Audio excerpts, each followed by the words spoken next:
Hola amigos, ¿cómo están? Bienvenidos a su canal de Ingeniería para Todos. En esta oportunidad les traigo un nuevo video del curso de radio. Los que no han visto los videos del curso anterior, la parte 1 y la 2 la dejaré abajo de la descripción de este video. Si no has descargado el libro de curso de radio, anda a mi página de Ingeniería para Todos y vas donde dice descargar, luego curso, luego curso de radio y ahí descargas el libro. Bueno, para que te llegue la información a YouTube, suscríbete a mi canal y dale a la campanita para que te estés informado cuando yo suba un nuevo video. Bueno, sin más nada, seguimos con el curso. Seguimos con los mezcladores o conversores de RF. Un mezclador o conversor es un circuito que convierte o traslada una frecuencia o una banda de frecuencia de un valor a otro. Los mezcladores son parte integral de todo receptor superheterodigno de comunicaciones. El proceso de mezcla de las dos señales de entrada origina a la salida del mezclador una gran variedad de productos de mezcla, es decir, de señales cuyas frecuencias son una combinación de las frecuencias de entrada. Por ejemplo, la sumatoria, por decir, de dos señales puede dar F1 más F2, F1 menos F2, puede dar la frecuencia de F1 sola y la F2 sola. Como lo podemos ver, aquí estas dos señales tenemos aquí la sumatoria de, por decir, de estas dos señales. Los mezcladores de transmisión. El modulador recibe la señal proveniente del amplificador de audio, la combina con la señal del oscilador local y produce a su salida una señal modulada de RF, la cual se aplica a un multiplicador que determina la frecuencia de transmisión. La señal modulada de RF conserva la modulación original de la señal del amplificador de audio. Este mezclador se encuentra en una emisora de radio, por ejemplo. Llega el locutor, habla por el micrófono, pasa por un amplificador de audio, llega un modulador o mezclador.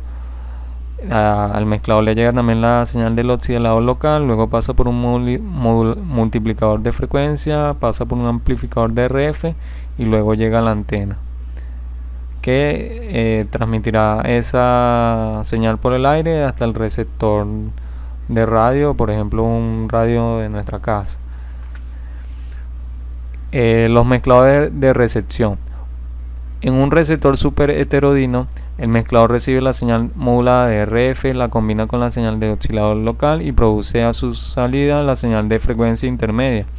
Esta última conserva la modulación original de la portadora de RF y su frecuencia es generalmente igual a la diferencia de frecuencia de las dos señales de entrada, es decir, FI, frecuencia intermedia, igual a LO menos RF, o sea, oscilador local menos RF.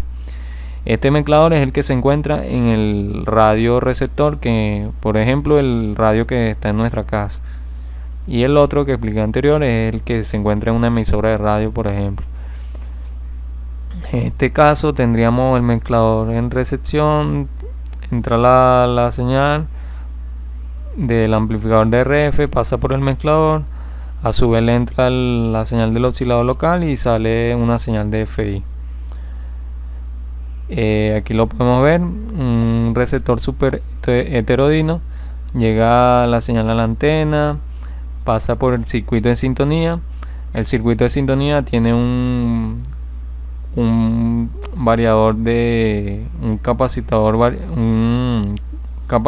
variable que cambia la señal de sintonía que deseamos oír. Luego pasa por el amplificador de RF y a su vez pasa por el mezclador, se combina con la señal del oscilador local y luego pasa al amplificador de FI y va luego al detector. El control automático de ganancia, el CAG. La regulación automática de ganancia de un receptor de radio en relación con la intensidad de señal recibida es un requisito básico de diseño del mismo. En otras palabras, el volumen de las emisoras en el parlante debe ser el mismo Independientemente de la intensidad de la señal con que cada emisora llega a la antena, el CAG mantiene constantemente el nivel de la señal de salida de audio del receptor sin importar la intensidad de señal captada a la entrada. El circuito CAG utiliza el nivel de corriente continua desarrollado por la señal de salida para variar la polarización de las etapas de RF y de FI. Este voltaje es proporcional a la amplitud promedio de la señal. En consecuencia, la ganancia de los amplificadores de RF y FI se reduce a medida que la señal se hace más fuerte y viceversa. Esto es, por ejemplo, que a la antena de nuestro radio le llega una señal muy fuerte y entonces esto hace que el parlante de nuestro radio no se escuche más fuerte, sino que este circuito lo regula y se seguiría escuchando igual el sonido. Y si llega más bajita la señal, igual él amplifica más la señal y se oye de la misma manera. Como podemos ver, aquí está el circuito que llega, que es el sistema K. Aquí tenemos la estructura general de un receptor AM, la estructura de un radio de nuestra casa. Tenemos la antena, luego pasa por un sintonizador. Ahí elegimos la emisora, luego pasa por un amplificador de RF, amplifica la señal, pasa por un mezclador de RF que a su vez le entra una señal de oscilador local. Ahí sale una señal de FI, las mezcla las dos, que sería la señal FI, luego pasa por un amplificador de FI, amplifica la señal, pasa por el detector de audio, saca la señal del oscilador local, deja la señal esta y de la voz de voz o música, y luego pasa a una etapa amplificadora de audio, luego al parlante. Ahora tenemos el sistema de FM. La modulación de frecuencia o FM es uno de los métodos de la transmisión de información más populares de nuestro tiempo. La principal razón de esta popularidad es la recepción prácticamente libre de ruido que este sistema provee. Las estaciones de radiodifusión comercial en FM transmiten en la banda de 88 a 108 MHz, como lo mencioné anteriormente.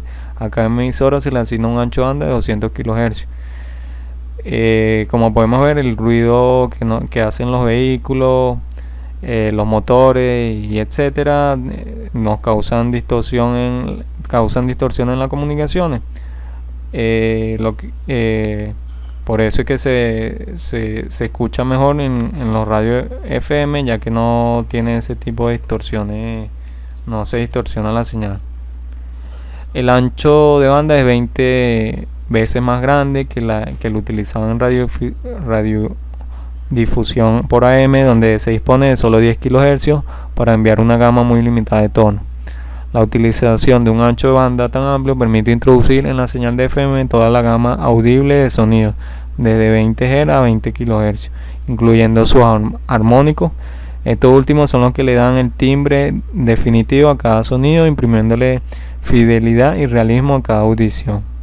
Tenemos una mejor calidad de sonido con la radiodifusión FM.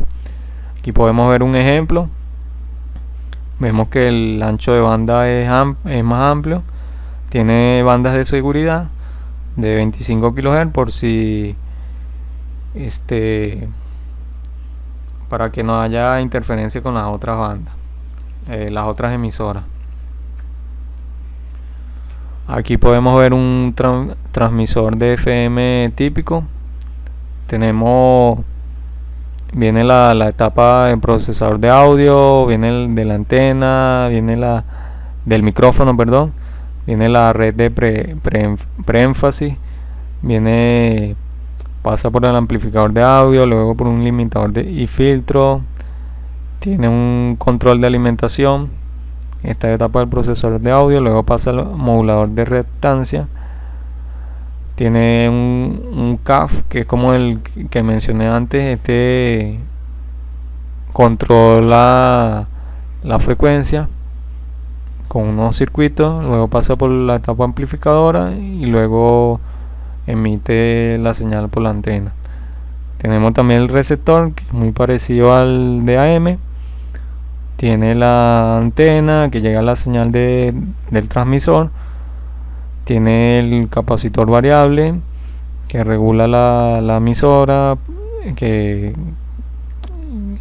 elige la emisora.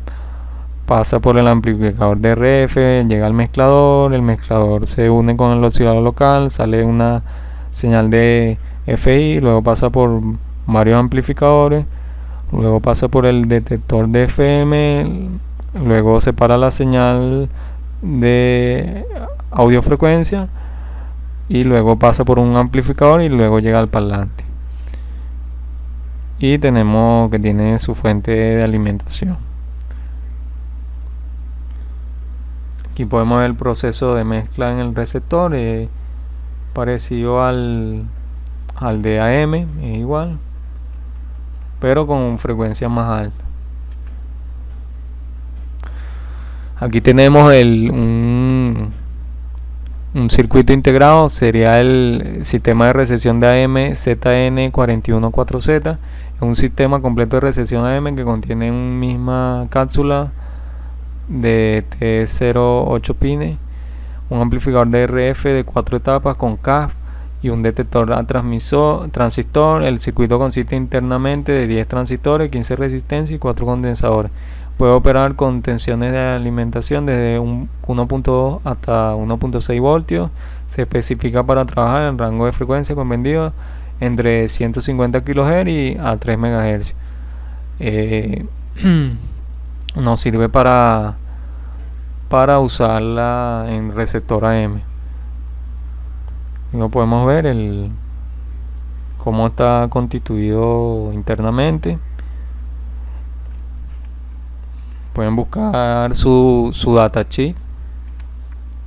Tenemos otro circuito integrado, el TDA7000. Resulta adecuado para radios FM portátiles por la mínima cantidad de componentes externos periféricos que requiere. También se puede utilizar como receptor en equipos de banda ciudadana, teléfonos inalámbricos, sección de sonido de televisores y otros sistemas FM. Bueno, como lo podemos ver, podemos buscar este circuito con el datasheet. Aquí tienen sus conexiones para recibir la señal. Creo que variando esta bobina o este capacitor se cambia la emisora. Tendrían que ver en el datasheet. Con esto se podría montar un receptor de radio FM sin muchos componentes y sin mucho costo. Bueno, voy a dejar este video hasta aquí. Luego haré la última parte explicando otros temas, los temas que hacen falta. Y bueno, me despido, hasta la próxima. Suscríbete a mi canal para que estés al tanto de más videos. Dale like si te gustó, compártelo para que así le llegue esta información a más personas. Y bueno, me despido, hasta la próxima, chao.